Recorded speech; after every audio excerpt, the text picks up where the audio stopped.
दोस्तों, social media पर एक वीडियो बड़ी तेजी के साथ में वायरल हो रहा था और जिसमें आराम से देखा जा सकता था कि एक व्यक्ति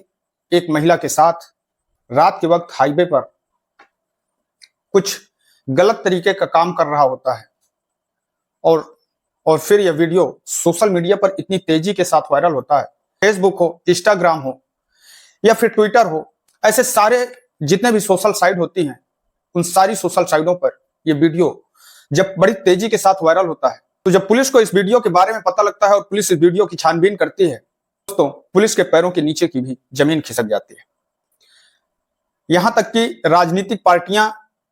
भी इस वीडियो को लेकर के अपने अपने बयान देना शुरू कर देती हैं और फिर पुलिस उस व्यक्ति को गिरफ्तार करती है और गिरफ्तार करने के बाद में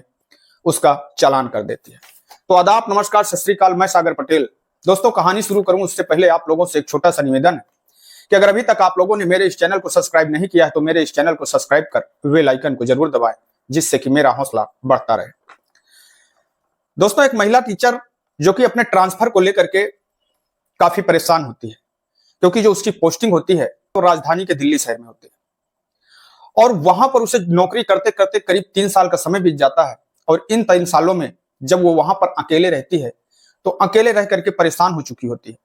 क्योंकि जो आसपास के लोग होते हैं, जो पास पड़ोस के लोग होते हैं, उनको भी ऐसा लगता है, उनको भी ये मालूम होता है कि वो जो महिला है वो अकेले वहां पर रहती है। इसलिए सारे लोगों की जो नजर होती है उस पर गंदी नजर होती है और उसे भी ऐसा लगता है, अब उसे अपने घर की याद आती है तो उसे भी ऐसा लगता है कि वो अपने घर जाना चाहती है, अपने घर के करीब जाना चाहती है। पर सरकारी नौकरी है, छोड़ नहीं सकती है, इतनी आसानी से वो अपने घर पर जा नहीं सकती है, इसलिए वो अपने ट्रांसफर को लेकर के बहुत ज्यादा परेशान होती है। तभी वो अपने ट्रांसफर को लेकर के काफी ऑफिसों के चक्कर लगाती है। जो कोई भी उससे मिलता है, जो उसकी सहेलियां होती हैं, जो उससे मिलने वाले लोग होते हैं, उनसे बस वो एक ही बात कहा करती है कि कोई मेरा ट्रांसफर करवा दे, कोई मेरा ट्रांसफर करवा दे। जो कुछ वो मांगेगा, जो रुपए पैसे मांगेगा, जो खर्च लगेगा, मैं वो खर्च देने के लिए तैयार हूं, बस कोई मेरा ट्रांसफर करवा दे। तभी कोई व्यक्ति उसको यह जानकारी देता है कि एक व्यक्ति हैं जिनके पास में अगर तुम पहुंच जाओ तो वो तुम्हारा ट्रांसफर बड़ी ही आसानी के साथ करवा सकते हैं। दरअसल दोस्तों, वो बताते हैं कि वो बीजेपी के नेता हैं और अगर आप उन तक अपनी बात पहुंचा दो तो वो आपका ट्रांसफर आपके गृह जनपद पर करवा सकते हैं। अब वो महिला उनके विषय में पता करती है और पता करने के बाद में वो एक दिन अपनी कुछ सहेलियों के साथ के लिए पहुंच जाती है और वहां पर जब अपनी सहेलियों के साथ जाती है और उनसे मिलती है और मिलने के बाद में कहती है कि साहब, मैं आपके पास में बड़ी उम्मीद लेकर के आई थी कि अगर आप मेरा ट्रांसफर करवा देते तो आपकी बड़ी ही कृपा होती। वो जो नेता होता है वो कहता है कि आप परेशान मत हो, आप अपना नंबर हमें दे दीजिए और हम आपका ये काम करवा देंगे। अब वो जो लड़की होती है वो अपना मोबाइल नंबर उन नेताजी को दे देती है।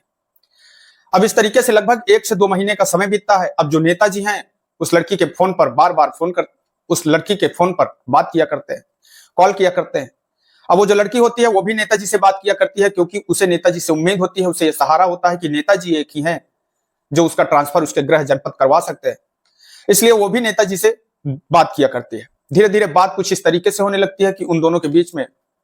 दोस्ती हो जाती है, क्योंकि जान पहचान बढ़ जाती है। अब अक्सर बात होने लगती है तो जान पहचान हो जाती है। तभी वो जो नेताजी होते हैं वो उस लड़की से कहते हैं कि आप एक दिन शाम को आकर के हमारे साथ मिलिए, हम लोग बैठते हैं, बैठ करके आपके ट्रांसफर के विषय में, आपके काम के विषय में कुछ हमको आपसे चर्चा करनी है और उसके बाद में हम आपका काम करवा देते हैं। अब वो लड़की बहुत खुश हो जाती है और खुश होने के बाद में वो एक होटल का जो नेताजी एड्रेस देते हैं उस होटल पे पहुंच जाते हैं। शाम का समय होता है, शाम के करीब 8 बजे के आसपास का समय होता है। अब नेताजी और वो लड़की उस होटल में पहुंचते हैं। उसके बाद में नेताजी कुछ खाने पीने की सामान का ऑर्डर देते हैं और उसके बाद में उस लड़की के साथ में बैठ करके उस होटल में खाना पीना होता है। और खाना पीना होने के बाद में जैसे ही 9 बजे का वक्त होता है, अब नेताजी उस लड़की से कहते हैं कि आपको हमारा एक काम करना पड़ेगा, अगर आप हमारा एक काम कर देती हैं तो हम आपका काम करवा देंगे। वो लड़की कहती है कि ऐसा कौन सा काम है जो आपको हमसे आन पड़ा है। नेताजी कहते हैं कि वो काम बस आप ही कर सकती हैं, अगर आप वो काम कर देती हैं तो मुझे बहुत खुशी होगी और मैं आपका काम किसी भी हालत में, किसी भी तरीके से, चाहे जैसे मुझे करवाना पड़े, मैं आपका काम करवा दूंगा। लड़की देखने में काफी सुंदर होती है और उसकी उम्र करीब 25 से 26 वर्ष के आसपास होती है, जबकि अगर नेताजी की देखी जाए तो नेताजी की उम्र करीब 40 वर्ष के आसपास होती है। वो लड़की नेताजी से कहती है कि आखिरकार आप साफ साफ बताइए कि आपकी क्या काम है, आप अगर साफ साफ अपना काम हमसे नहीं बताएंगे तो फिर हम आपका कैसे कर पाएंगे। नेताजी उस लड़की से कहते हैं कि आज हम आपके साथ में घूमना चाहते हैं, आज हम लोग रात में एंजॉय करना चाहते हैं। वो लड़की समझ जाती है कि नेताजी आखिरकार चाहते क्या है, पर उस लड़की की मजबूरी होती है क्योंकि उसे अपने घर जाना होता है और उसे ऐसा लगता था कि वो अदर राज्य पर है, इसलिए अगर वो उसने ट्रांसफर नहीं करवाया तो शायद उसका ट्रांसफर इतनी आसानी से होगा नहीं, क्योंकि वो 2 से 2.5 सालों में इतना परेशान हो चुकी होती है कि उसे उम्मीद ही खत्म हो जाती है कि उसका ट्रांसफर कभी वो अपने गृह जनपद भी जा पाएगी, अपने घर भी जा पाएगी। अब लड़की ये सोच करके नेताजी के काम के लिए हाँ कर देती है और उसके बाद में नेताजी अपनी गाड़ी निकालते हैं, गाड़ी स्टार्ट करते हैं और उस लड़की को अपने साथ में बैठालते हैं और बैठालने के बाद में निकल पड़ते हैं दिल्ली मुंबई हाईवे पर। दोस्तों,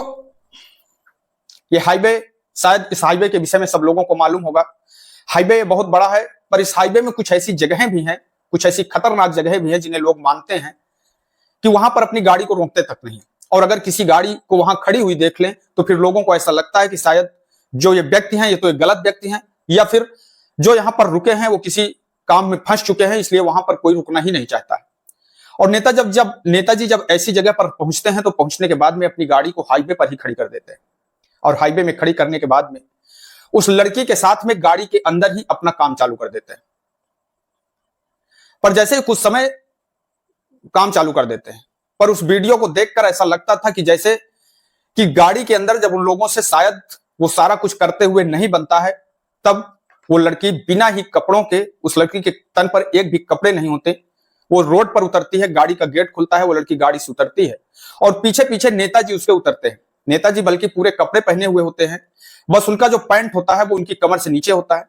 शरीर पर एक भी कपड़े नहीं होते। वो दोनों लोग गाड़ी से उतरते हैं, गाड़ी से उतरने के बाद में गाड़ी के बाहर आते हैं और गाड़ी के बाहर आकर के बीच हाईवे पर ही अपना प्रोग्राम चालू कर देते हैं। उन लोगों को ऐसा लग रहा था कि शायद उन्हें कोई नहीं देख रहा है, पर कहते हैं कि जिन्हें कोई नहीं देखता है उन्हें ऊपर वाला देखता है, और कुछ ऐसा ही होता है। उस हाईवे पर एक ऐसी तीसरी आंख थी जो उन दोनों को बड़े ही गौर से देख रही थी, जिससे कि वो दोनों अनजान थे। दरअसल दोस्तों, हाईवे पर सीसीटीवी कैमरा लगा होता है और उस सीसीटीवी कैमरे में पूरा जो वो लोग करते हैं रोड के ऊपर, हाईवे के ऊपर जो वो लोग करते हैं वो पूरा कृत्य उस सीसीटीवी कैमरे में कैद हो जाता है। जैसे ही ये दोनों लोग वहां से चलने की तैयारी करते हैं, उसी समय वहां पर जो नेशनल हाईवे के कुछ कर्मचारी होते हैं, कर्मचारी लोग पहुंच जाते हैं और जब वो लोग उस कैमरे में देखते हैं, उस नेताजी का वीडियो देखते हैं, तो नेताजी के पास में पहुंचते हैं और नेताजी से कहते हैं कि आप लोग जो यहाँ पर कर रहे थे वो सारा कुछ कैमरे में रिकॉर्ड हो चुका है। नेताजी को ऐसा लगता है कि शायद वो लोग उनसे मजाक कर रहे हैं, इसलिए नेताजी सोचते हैं कि शायद ये लोग देख रहे होंगे और इसलिए हमें डरवा रहे हैं, धमकी दे रहे हैं कि कैमरे में रिकॉर्ड हो गया।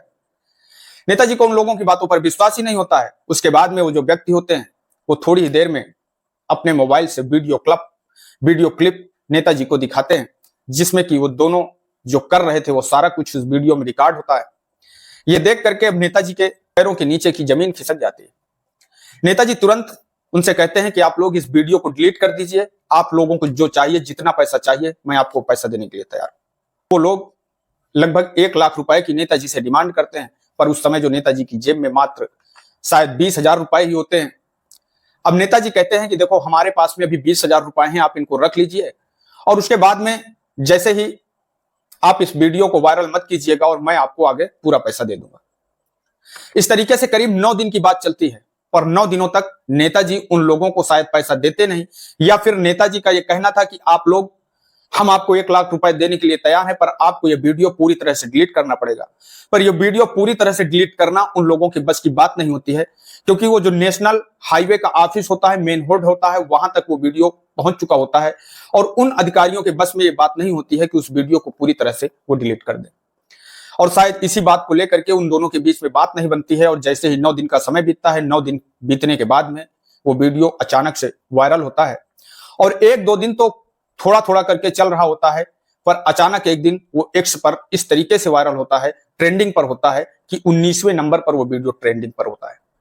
जैसे इस वीडियो के बारे में पूरी दुनिया को पता लगता है, लोग ये सोच करके मजबूर हो जाते हैं, हैरान हो जाते हैं कि आखिरकार कोई व्यक्ति क्या इस तरीके भी कर सकता है, इस तरीके भी इतने स्वार्थ में अंधा हो सकता है कि किसी की मजबूरी का फायदा उठा करके उसकी जिंदगी को बर्बाद कर दे, उसे तबाह कर दे।